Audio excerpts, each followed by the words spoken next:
latest weather, traffic, and news updates online at 560theanswer.com. Now, from the Signature Bank Studios. If you're looking for the latest news, insight into what it means, and the sharpest opinion, there's only one station in Chicago where you can turn, and it's this one. We're AM 560, The Answer.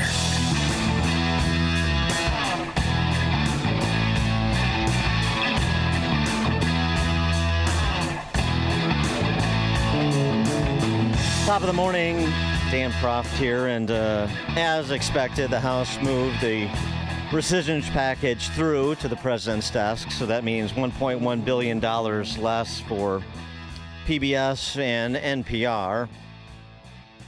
We'll ostensibly see the telethons and the tote bag giveaways begin in earnest.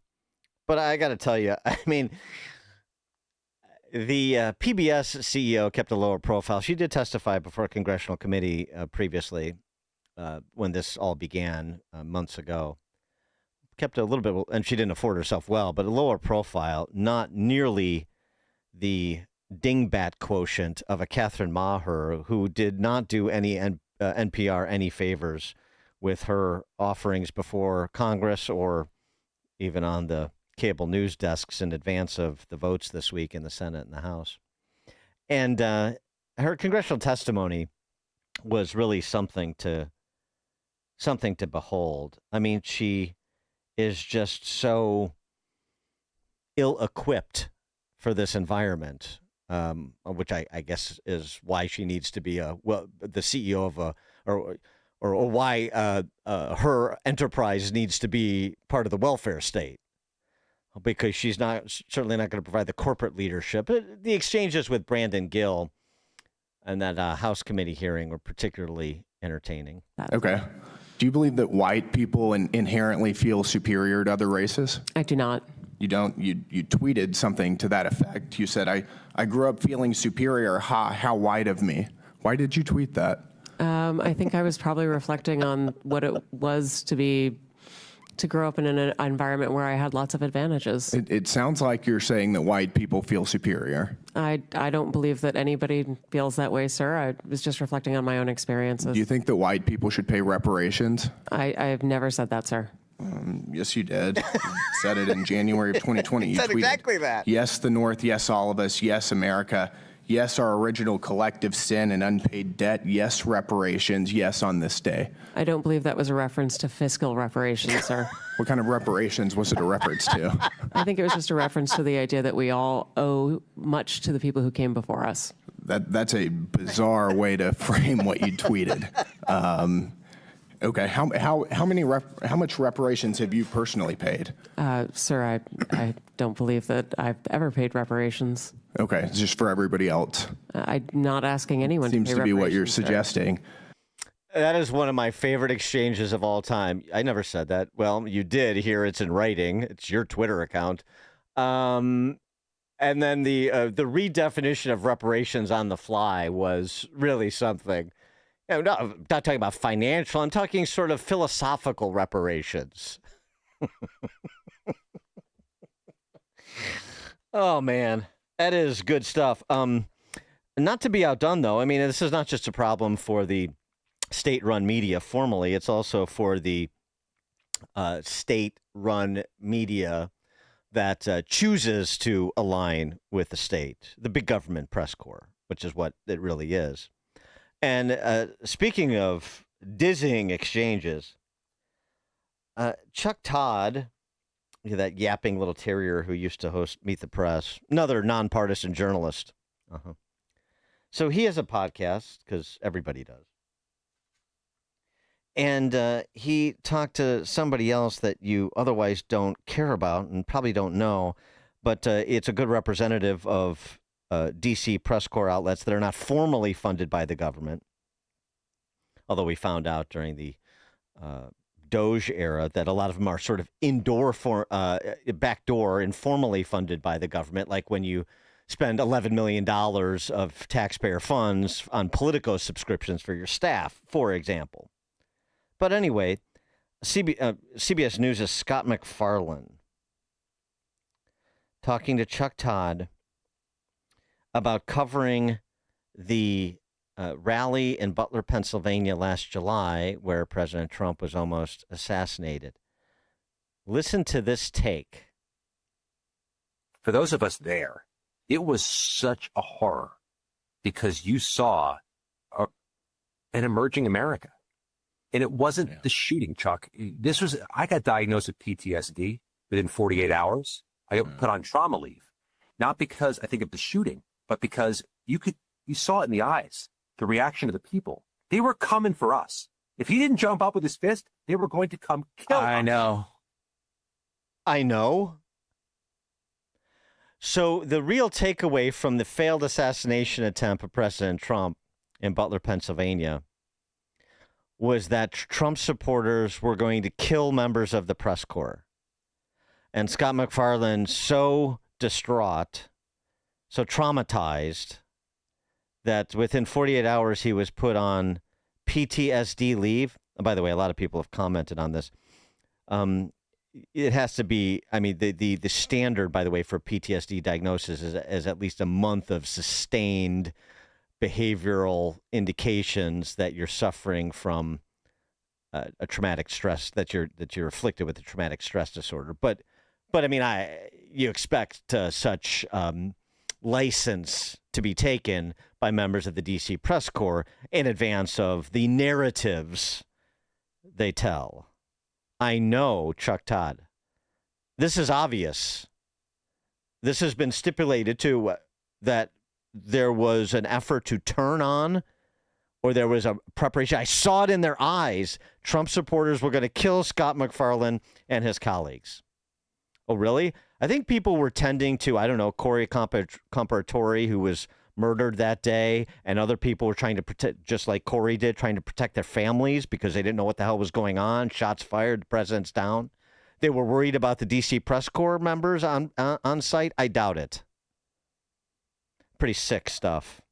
Drew Holden joins us. He writes at his Substack, Holden Court, which you can get at drewholden.substack.com. Drew, thanks for joining us. Appreciate it. And the pleasure is mine, sir. Thanks for having me on. I know we want to talk about NPR, but let's talk about Scott McFarlane's statement first, because this deserves a proper amplification and repudiation, it seems to me. I mean, it's just an outlandish statement to make that is going to go probably largely unremarked upon, certainly by his colleagues. Yeah, I think that's right. And, I think more than anything, it's a perfect example of the way the media thinks about themselves, which is in so many cases the heart of the story, right? We have a moment, an overawing moment, where the man the former president of the United States, who is about to again become the president of the United States, is shot by an assassin. Thankfully, he survives. But rather than talk about any of that, rather than talking about the forces that led to that, one of which I think is the way the press has talked about this man as evil and bad and deranged and a tyrant and everything else, rather than talk about any of that, the story, as it so often is about the press and their feelings and how they think about this. And it is a terribly navel-gazing way to look at every story that exists in the entire world. And increasingly, I think that's the kind of coverage we get from the press. Oh, I mean, Scott McFarlane is basically saying, what was terrible about Butler, Pennsylvania? What happened to Scott McFarlane? That's what everybody says. Exactly. Come on. And this is exactly what they did with COVID too, right? And one of the things we're seeing now, and I think Scott's comment is a very articulate kind of moment in it. But all of this stuff with Trump is, can you believe how much he has cultivated this anger at the press? And it completely misses the point that the American people don't need Donald Trump to be upset and frustrated and mad about the coverage that the press doles out, and certainly think, hey, I don't want my taxpayer dollars funding these people to go and write hit pieces about people like me and say things that are blatantly biased. The other thing is, I can look at you and I can even say to you that I find you to be completely detestable and unprofessional and pathological in your misrepresentations of things. But I'm not going to hit you. I'm just telling you what you are, in my view. Right. Yeah. And your friends aren't going to either, right? Yeah, Like the idea that I would somehow feel some sort of direct threat from that, I think is deeply, deeply immature, frankly. But also, it's like it's somehow unmoored from reality, right? It's like you live in this. Like you really think that Twitter is like the hyperdrome, right? And that this is where your life is on the line, and it's crazy. And I think if those are our messengers, if those are the people writing the first rough draft of history, we're in a lot of trouble. Mm. As to NPR and PBS, more dizzy intellectually offerings. But the one thing I would have argued and would press you on too is it's fun to go through all of the preposterous stories that NPR and PBS have platformed, in addition to their stilted coverage of important stories, as many members of the House Republican caucus did, and commentators, including yourself, Senator John Kennedy, when challenged to point out bias stories, he posted a thread. But I mean, the real point that should be emphasized, it seems to me, is even if NPR was producing content akin to what, the Washington Free Beacon or the Daily Wire produces, it still shouldn't be taxpayer funded. The point is, we should not be forcing taxpayers to pay for media outlets to exist. These media outlets, all of them across the board, radio, TV, print, need to rise or fall on their own merits. No state-sponsored media. Yeah, I think that's right. And again, in a universe where we have such a plethora of media offerings, right, left, and center, it is preposterous that the government is choosing to fund a couple of deeply liberal outlets. You're right. It simply doesn't make sense. And I think in a moment where we're being a lot more diligent at looking at whether or not the money we're spending actually makes sense and actually serves the public interest, and I think it completely makes sense that these two outlets are on the top of the chopping block. Right, and so that's the sort of first principle that you establish. Now you take on their argument, the ravings of Catherine Maher, and say, we're nonpartisan, we're this, we're that, and then you start to go, the Uri Berliner whistleblower piece, essentially about the composition of the staff at the D.C. Outpost of NPR and the stories that you point out, and you say, so it's important to point that out too, because you have to know who you're dealing with. These are people that are preternaturally dishonest, and they're political.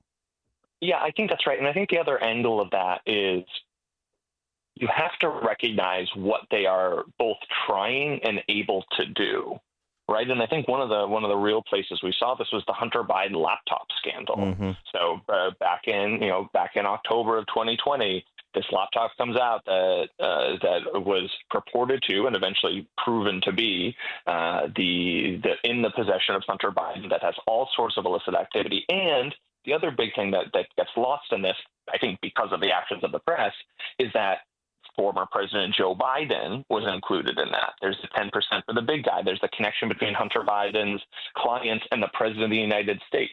The reason Hunter Biden could offer this access, this presidential access, was because he actually had it, because Biden was taking calls with Hunter's clients.